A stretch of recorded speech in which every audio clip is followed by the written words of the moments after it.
Hi! Ako po si Rolly Magpayo. I'm a filmmaker and photographer. Welcome to my channel. Sa video na ito, ako po ay mag-unboxing, testing, and review ng CKMOVA VCM3 Video Condenser Microphone.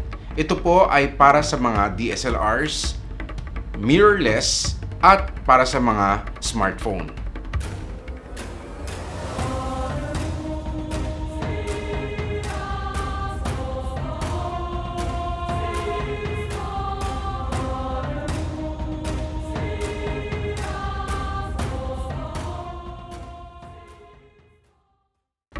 Bubuksan ko na po.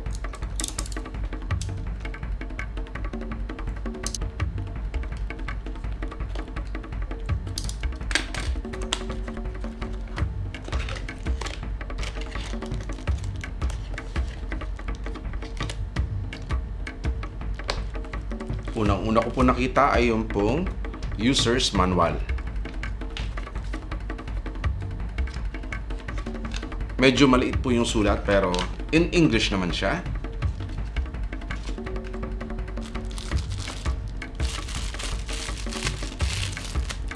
I-explain ko po mamaya, ito po ay DEADCAT. Explain ko kung para saan siya. Ito po yung microphone mismo na nakalagay sa isang protective pouch. Microphone, meron siyang foam windscreen. Ito na po mismo yung microphone. At meron po siyang kasama na mga cables. Ito po ay TRRS cable. Ito po ay stereo. Bali meron siyang channel na left and right. Kaya stereo. Ito po ay TRRS. Meron din po siyang kasama na TRRS to TRRS adapter. Ito po yung adapter po para magamit siya sa smartphone. I-explain ko din po later kung ano po yung TRRS. Meron din po siyang USB cable para pang charge. Kasi po, ito pong microphone na ito ay meron siyang sariling or built-in na lithium-ion na battery. Ibig sabihin po, hindi niya kailangan ng battery dahil meron siyang built-in. So, kapag nalo-lowbat siya, gagamitin lang tong USB cable para i-charge siya. Ito po mismo yung microphone. Meron po siyang nakalagay na windscreen.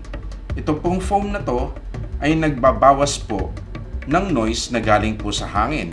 For example po, nagsasalita ako or nagaganyanan ko siya ng kamay, nababawasan nito yung noise na nakikreate ng hangin. Yan po ay kalimitan ginagamit sa indoors.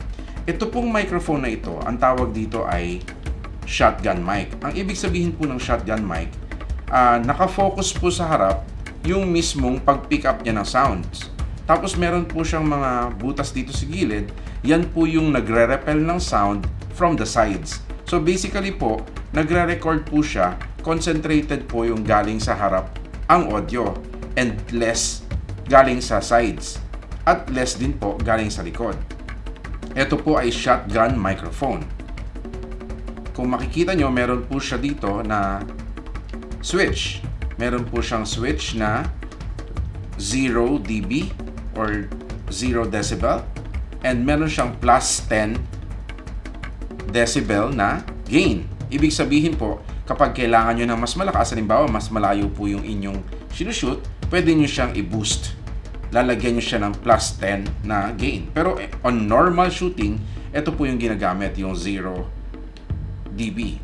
Tapos meron din po siya sa ibabaw na headphone output. Ibig sabihin po, habang nagre-record po kayo, pwede ninyong i-monitor using your headphones. Tulad nito, ikakabit lang po dito habang nagsushoot, madidinig nyo po yung actual na nire-record or actual na napipick up ng inyong microphone. Katulad ng sabi ko kanina, itong microphone na ito ay ginagamit para sa DSLR, mirrorless, or sa mga mobile phones.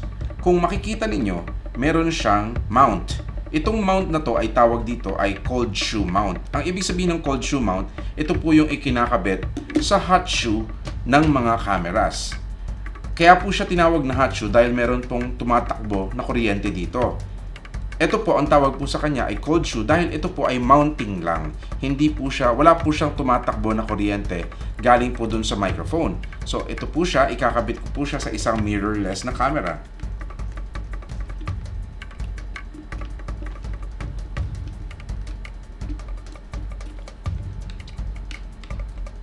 Yan. Ganyan po ang kanyang setup. So, pwede kong ikabit yung windscreen at kitang-kita nyo, napaka-compact niya. Tapos, hahanapin ko ito, yung tinatawag natin na mali. Ito pala yung isang cable, yung TRRS. So, ikakabit ko siya dito. Then, ikakabit ko siya sa camera.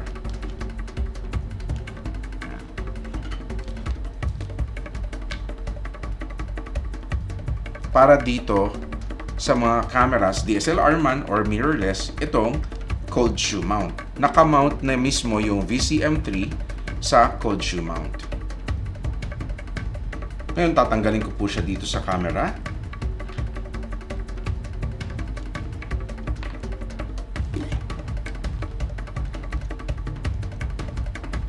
Tatanggalin ko po ito ulit para ipakita sa inyo yung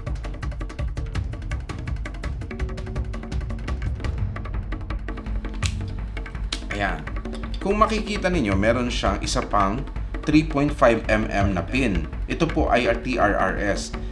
Again, ang TRRS po, ibig sabihin po nun ay meron po siyang stereo, left and right na channel. Tapos meron po siyang pangatlong channel, yung microphone. Pareho po yan ng mga ginagamit natin sa ating mga mobile phones. Yung sa smartphone natin, ito po yon yung pin.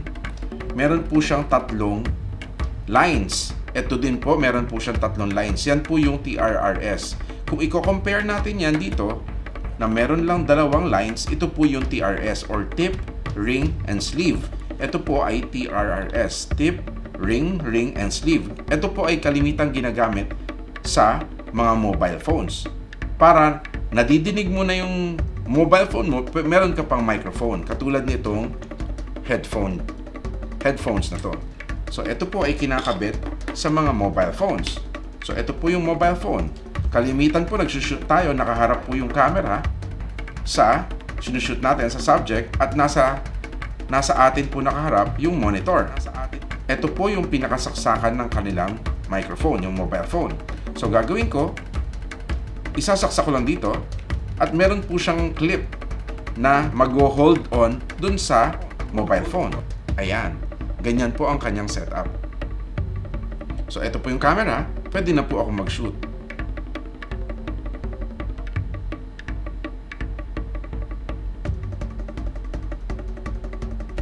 Ngayon, kung mag-shoot naman ng patayo, pwede rin pong ganyan.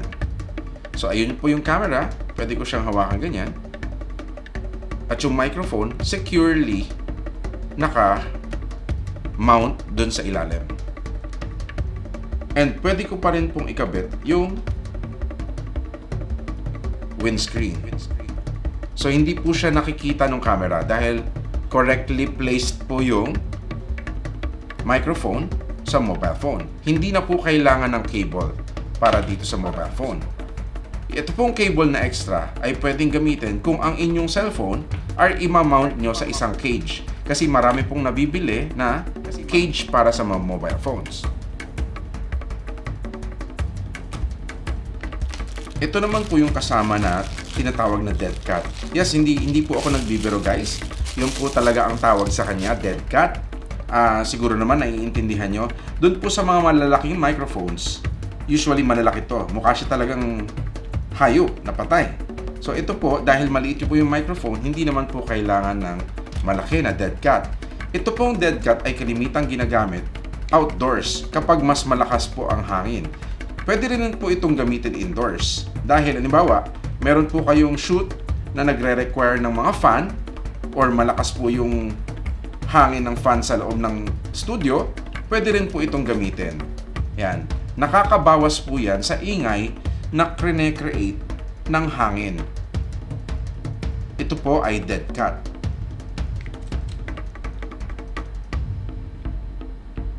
Ito pong CKMOVA VCM3 video condenser microphone ay napaka-compact. Tignan nyo, napakaliit niya. Kung ilalagay ko siya sa camera, napakaliit niya at hindi siya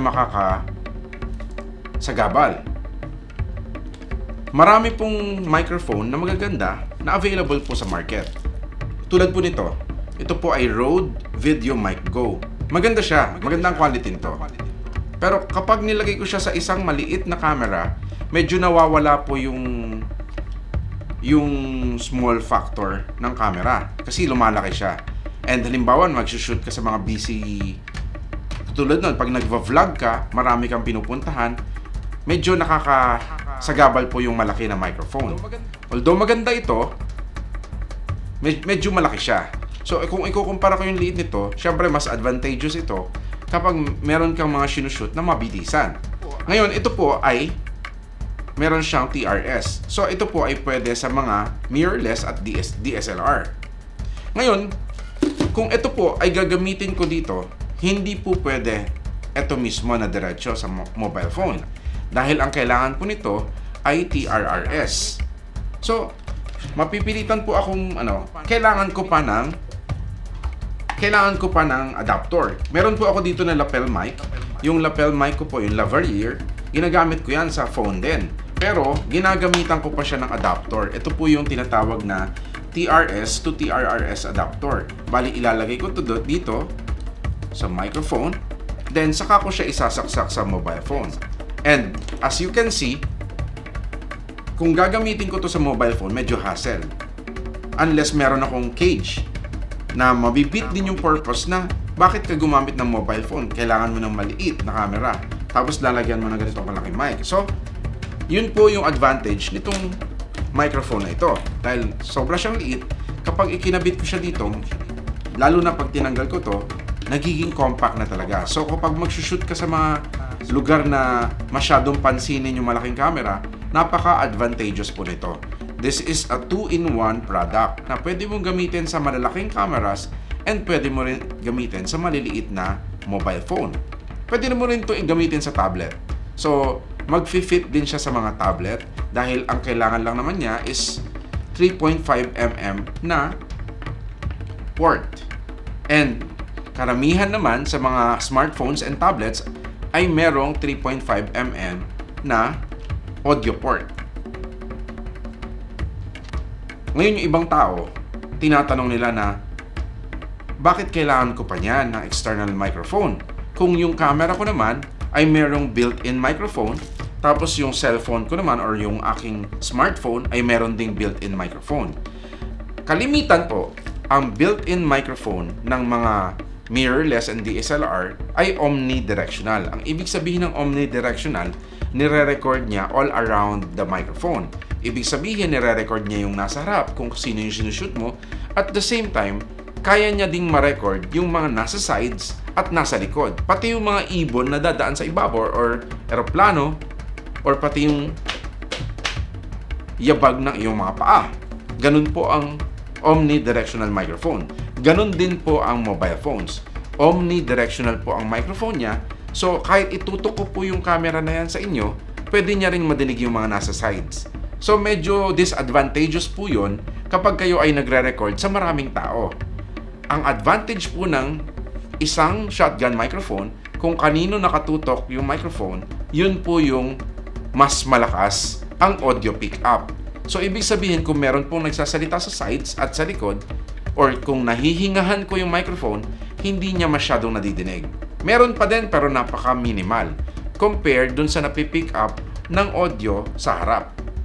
So, yun po ang advantage ng external microphone over dun sa built-in na microphone ng mga camera at ng mga smartphone. Nandito na tayo ngayon sa testing part ng video na to. Ang audio na nadidinig nyo ngayon ay recorded using the DT shotgun microphone na nasa overhead at connected sa Zoom H5 at directly connected sa Canon 6D. Ang nadidinig nyo ngayon ay audio recording gamit ang built-in microphone ng Canon 6D. Ang audio na nadidinig nyo ngayon ay recorded using CKMOVA VCM3 video condenser microphone na attached directly sa 6D. At ito ay nasa 0 dB settings. Ang audio na to ay recorded using CKMOVA VCM3 video condenser microphone na directly connected sa Canon 6D pero meron siyang plus 10 dB na gain.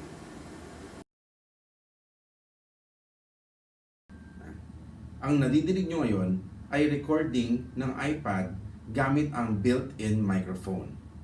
Ito ay omnidirectional. Ito ay built-in microphone ng iPad.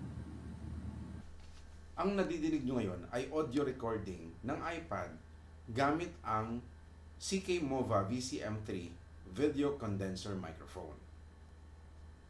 Ito ay nakaset sa 0 dB. Ang nadidinig nyo ngayon ay audio recording gamit ang iPad with CKMOVA VCM3 video condenser microphone na merong plus 10 audio gain. Anong masasabi ko sa microphone na ito? Well, nagustuhan ko siya. Kasi unang-una, napaka-compact. Napaka-compact niya. Pangalawa, meron siyang sariling battery. So, hindi mo kailangan bilihan ng baterya every time na mauubusan siya, i-charge mo lang using USB. So, napaka-convenient niya. Tapos, yung additional na feature na meron siyang plus 10 dB, nakakatulong yon kapag malayo yung sinushoot mo. Halimbawa, meron kang isushoot na nag-uusap na medyo may kalayuan. Tapos, malaking bagay din yung meron kang headphone monitoring. So, nalalaman mo talaga kung nagre-record siya or meron siya na pick up na audio. Kasi sometimes, hindi napapansin ng iba na hindi pa pala naka-on.